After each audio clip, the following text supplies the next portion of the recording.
since I worked here, I haven't had any issues with it. It would be nice to still have it as well. Yeah. Yeah. It's like, every photo is different, like some of them, they reset their time code each time. Some of them, that's just like, you know, 03, 05, 52, you know, so, but I just started copying and pasting them like out of Premiere. When I realized you could do that, I was like, all right, that makes it easy for you. Because I didn't realize you could copy and paste them, and then you can like take it and paste it into Premiere, and it'll take you right to that spot.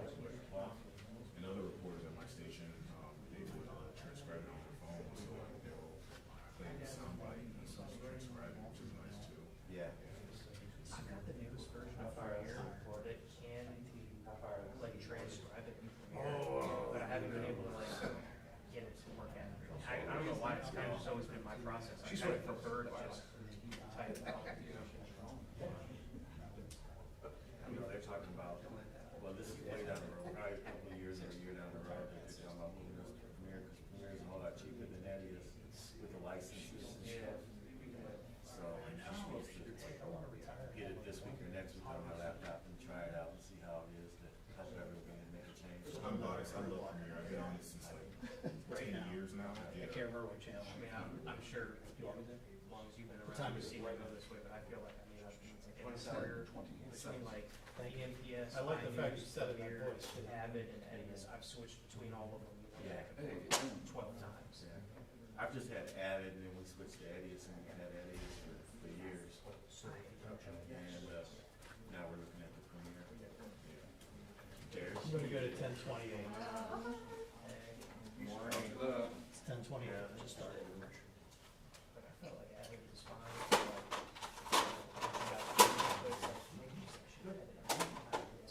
Yeah. Everything else is set up, but we're gonna go right at 10:30.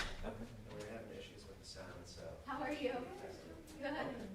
We used our low box, but it was not working for everybody. It could work for you. We don't. You never know. That's right. Could be all you.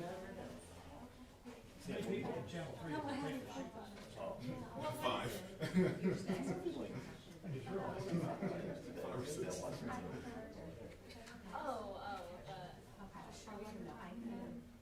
I'll go to like Not to let, you know, chickens that want my goodness.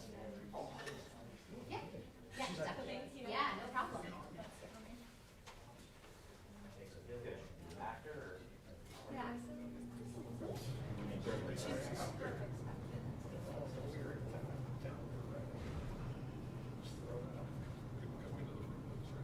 Right.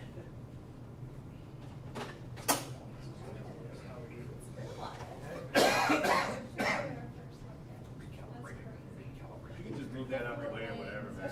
Yeah. Did you go straight from Fort Wayne? No, so I worked for Fort Wayne. It was originally at the other station. I did 3.5 years there. I was for 2 years. Then I went back to Fort Wayne. The station she was at. Okay. I missed it. Yeah. Well, it was technically mine too, but it was my second tour. But I was with you. Yeah, I remember. I was like training. I was like, oh yeah.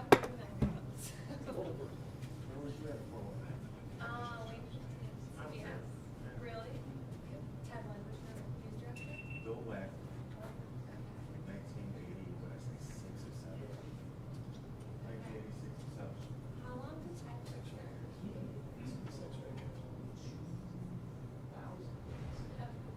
That's got home. Who's the general manager? Worked a long time GM for Ford. I can't remember the name. And that's probably the name that I would know. Yeah. GM before.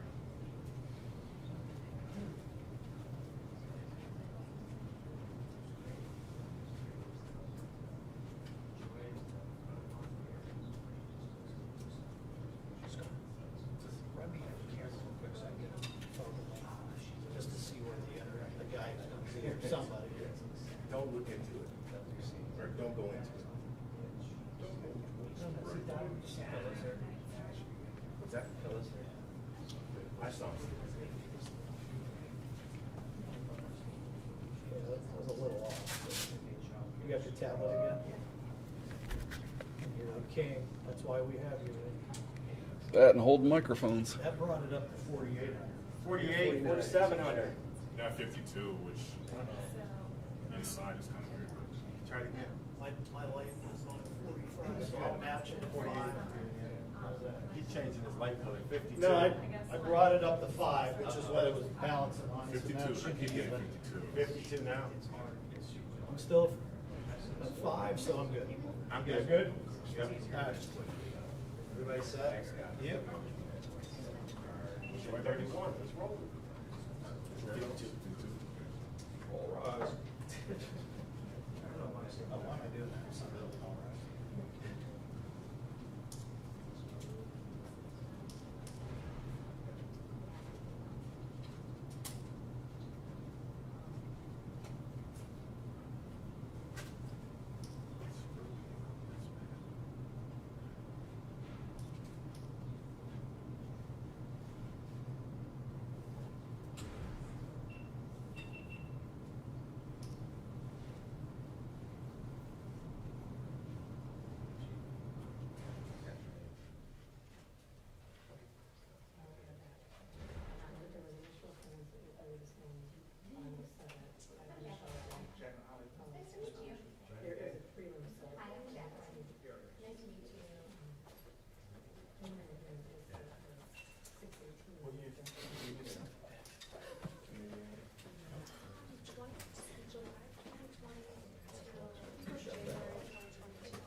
There is a box, but we're having trouble with it, so if you want to say something.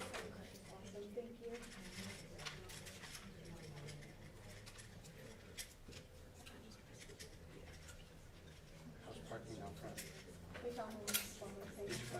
There is parking in the back for future. With the authorized only, that's why we parked up front. We saw the authorized only. I wouldn't bust you for that.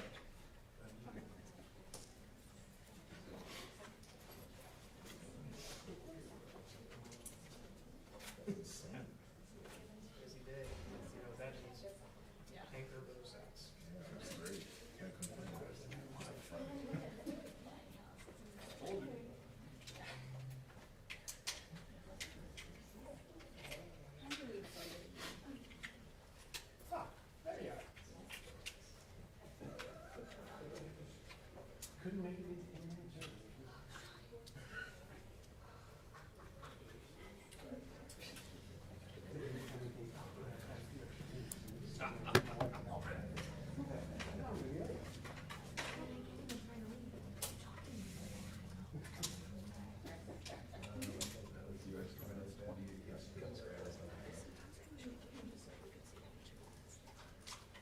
We'll get started in a minute, we're just waiting on members.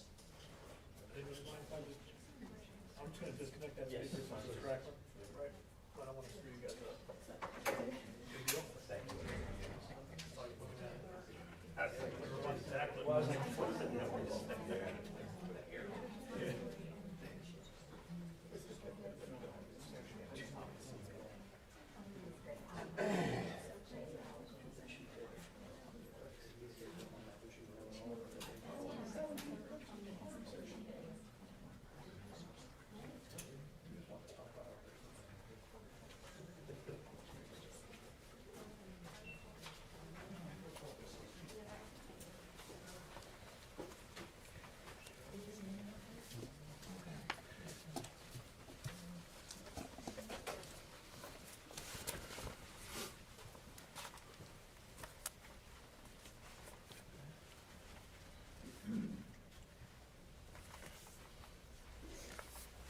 Is everybody all set? All right. Good morning, everybody. Thank you for joining us this morning. My name is Chief Kelly Stillman, Chief of Police for the Cleveland Metroparks Police Department. I would like to take a moment just to introduce some very important people that are with me today. Chief Deputy Aaron Reese from the Cuyahoga County Sheriff's Department, Deputy Chief R.A. Pillow from the Cleveland Division of Police, our Chief Prosecutor from the Cleveland Metroparks, Marisa Marinella, and my Captain of Special Operations, Ken Shabitzer. I just want to take a moment to summarize the incident that occurred near Mill Creek Falls yesterday and provide you an update on our investigation. Afterwards, I'll be happy to answer any questions. Please bear in mind that this is an ongoing investigation, therefore, some details I may not be able to elaborate on. I just want to acknowledge the team's quick, successful apprehension of our suspect. When you think about it, from the time we got this call at 3:49 yesterday morning to the time the suspect turned herself in to the 4th District, about 7:39 last night, less than 24 hours, we had this dangerous suspect off the street and in custody. So nothing short of outstanding police work, to say the least. One thing that really helped us was our cameras and technology. This was instrumental in identifying the suspect vehicle, and then the successful arrest of this person. Just want to give you a brief summary of the day, how this all transpired. Timeline follows such as this. At 3:35 a.m., a call was made to the police by an on-scene witness. They called 911. 3:39, police were dispatched to the area of Mill Creek Falls. 3:49, the police arrived on scene. At 4:23 a.m., suspect vehicle identified by the RTCC, which is the Real-Time Crime Center. At 5:10 a.m., suspect vehicle located and seized, and the suspect identified as Lavia Paul. From 5:30 a.m. to 12:30 p.m., our detectives sitting right to my right processed the scene and interviewed numerous witnesses that were at the scene at the time of this incident occurred. At 3:50 p.m., an arrest warrant was issued for Paul. At 7:53, Paul turned herself in to the 4th District Police Headquarters in the lobby there. Some of the details that I want to just share with you. It is unknown how long the suspect and the victim knew each other. The entire group was made up of friends and associates. Leading up to the event, the group attended a picnic, headed to a local bar, and eventually gathered at the crime scene. Our parks all close within the Metroparks at 11 p.m., so they were there basically illegally after hours, but there's nothing that prevents anybody from coming and going to the park, so they were able to just get in there on their own. The victim died from a single gunshot wound to the head. The motive of this crime is still under investigation, and the weapon used in the crime scene has not been recovered yet. As we know, the suspect info is Lavia M. Paul, black female, age 23, residing in Cleveland. She has one cycle on her criminal history, which is a single child endangering arrest out of Euclid. And this morning she was arraigned and a cash bond, correct me if I'm wrong, $500,000. $500,000, was it cash or surety or just cash? Cash or surety. Cash bond. I just want to impress that, you know, this was a collective investigation. That's why I've invited the Cuyahoga County Sheriff's Department and the Cleveland Division of Police. You know, when crimes such as this happen, we can't do everything alone, and we rely heavily on our neighboring departments. They call on us, we call on them, and that's how this really works as far as policing goes. You know, we don't tolerate this type of activity within the Cleveland Metroparks. We won't stand for it, and we won't put up with it. And when something like this happens, we utilize every resource that we have to make a successful conclusion. And I would challenge anybody to say that within 24 hours we're able to identify a suspect and to make an arrest is truly outstanding. So that's how we serve everybody that comes down to recreate in the Cleveland Metroparks. There were 19.1 million visitors last year, probably be a lot more this year. And we do our best each and every day to make sure that they come to a safe and enjoyable environment. At this point in time, we'd be more than happy to answer any questions anybody may have. Chief, were the suspect and victim both part of that same group that had been out throughout the course of the day? Yes.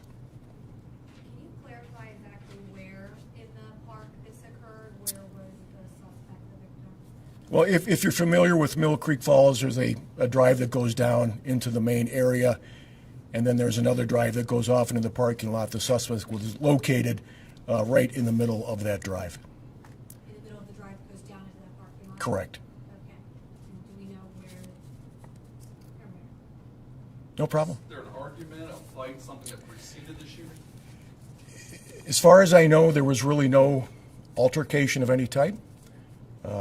There was no loud screaming, yelling. People on scene said they just heard a gunshot, and next thing they know that the victim was seen laying on the ground. Just out of nowhere, there was nothing that the witnesses have told you that led up to it? At this point in time, yes, but the investigation is continuing, trying to dive into that to see if there is more that needs to be learned. Did the suspect turn herself in with an attorney, and has she spoken to investigators? The suspect turned herself in to the 4th District Police Headquarters in the lobby. She came by herself, and then she was interviewed back here at police headquarters. That interview process is still being reviewed. Has she been able to shed light on what this was all about? Have there been claims of self-defense or anything like that at this time? None at this time. Did she own the gun, or where did the gun come from? The gun has not been located, so I don't have any information on the weapon itself. I know you mentioned that there's nothing stopping people from coming into the parks after hours. Is there any sort of like patrol that comes by to see if anyone's in there? Sure, that is our jurisdiction, and we will get in there from time to time. Can't say when based on the officers' patrol techniques or what they do, but yes, that area is patrolled. Any idea how long this group had been there?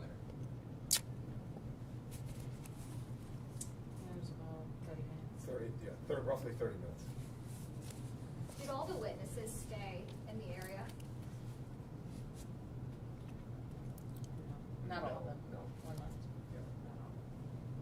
I will defer to some of my detectives here to better answer those questions than I have answers for. If you guys are gonna talk, you can come to the mic then. Sure. Detective, would you just come up and join me in case there's a, or Chris, either one. This is Detective Chris Ackerman and Detective Megan Wenzel and Detective Dave Lauge. Through scanner traffic, it appeared that some of the conversations with the witnesses were referring to potentially a love triangle or ex relationships. Can you speak on that at all? It's still being investigated. Has the suspect been cooperative? Last night she refused to speak to the detectives. Were there any cameras in the park? No, but there is one directly outside of the park, and that is how the suspect vehicle was seen leaving the area. Could you tell if there was a passenger and a driver in that vehicle, or just the suspect? That's unknown. Are you able to share where the suspect's vehicle was located? No. You said you're not sure of how long they had been acquaintances. Had they all kind of been out together throughout the course of that day, from the picnic to the bar to this? Or were people kind of coming and going? Just give people an idea of what the events were. Everybody in the party that was there, that stayed on scene, or the people that were in the park after hours, they were all together for 10 to 12 hours. There was one individual who had been there who joined them later in the day, and he was with them for 8 hours. Do you know what that initial picnic was? Was it like a work picnic? Was it just a group of friends? Family. So a family picnic? Mm-hmm. Do you have an indication that the victim or suspects were impaired or intoxicated at the time of this incident? It's still under investigation.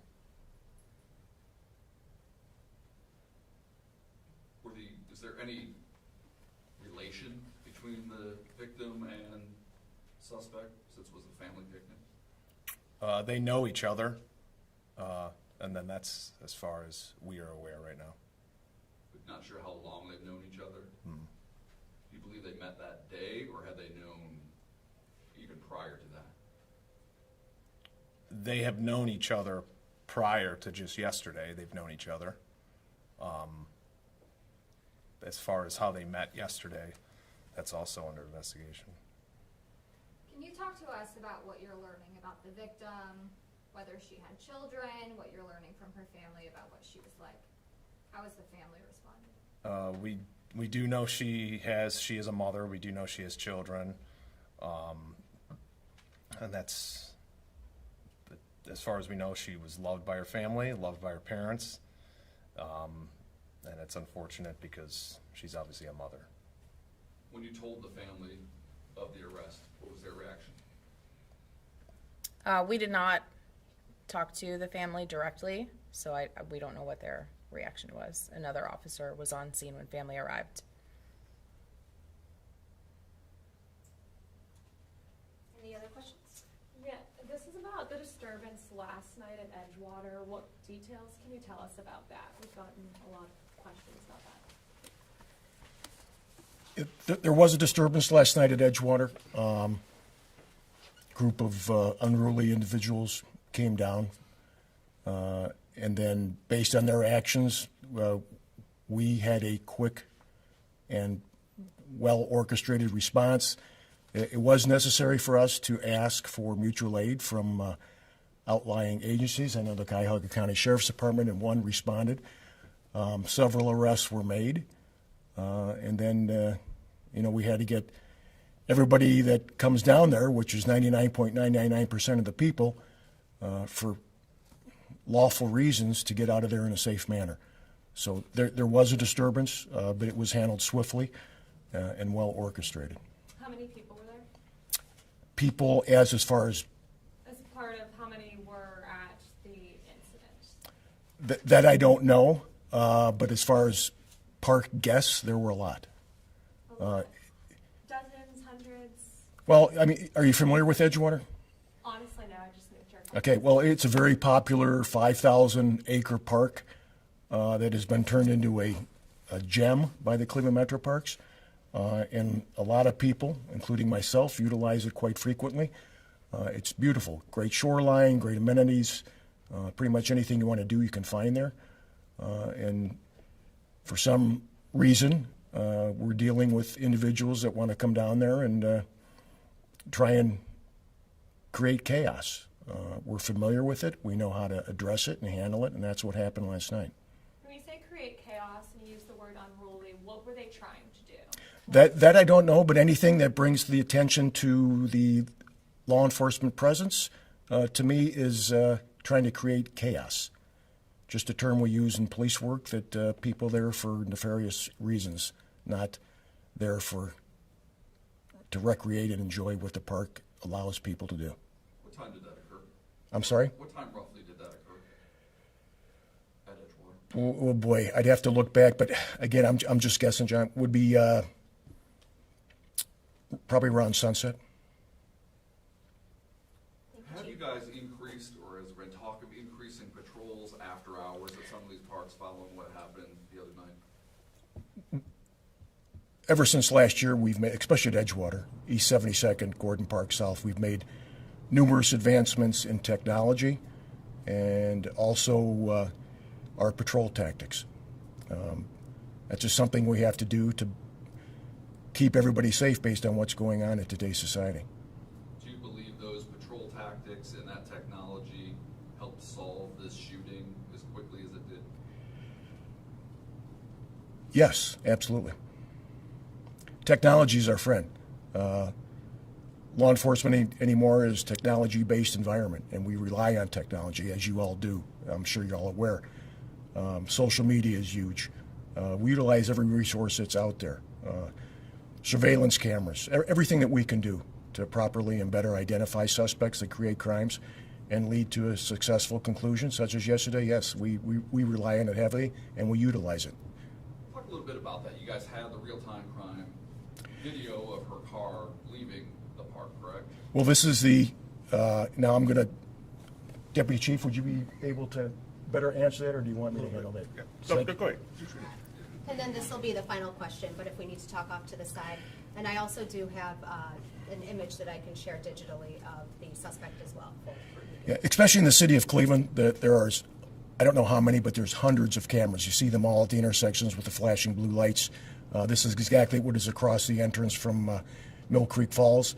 And that camera was able to identify the suspect vehicle entering and leaving the park. And from that, the timeline was able to be established, and somewhere along the line, we're still working on all the ins and outs, but a license plate was obtained, obviously. And then we all have license plate readers, address was identified, and then the officers went to that address or had a description of that vehicle and waited in close proximity. And that's how, as far as we know, again, and not until their report is done, that's how the car was identified. So you were able to initially get that image off real-time crime camera and then kind of track her movements through license plate readers? Well, we weren't personally, but somebody was. And again, I am guessing, based on my 45 years of experience, that that's how this all transpired. Somebody was able to look at that, analyze that. I know the Real Time Crime Center has crime analysts working there, and then they did what they do so well, obviously. So it just goes to show you, when you think you're out of sight, out of mind, you're not. And this was very beneficial in this case. Victim and suspect ride together to the park? To the park? Yeah. I don't have any knowledge of that. Back to the Edgewater disturbance, what charges are the people who were arrested facing? We can look at that and get it to you. Yep. Thank you, Chief. Okay, thank you. Thank you very much.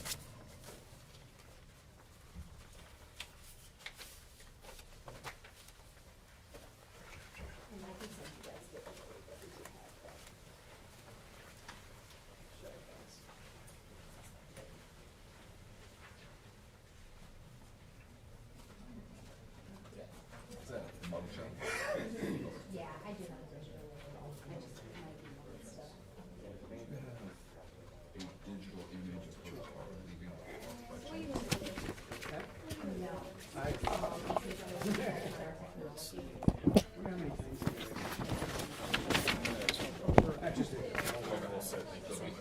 Yep, yep.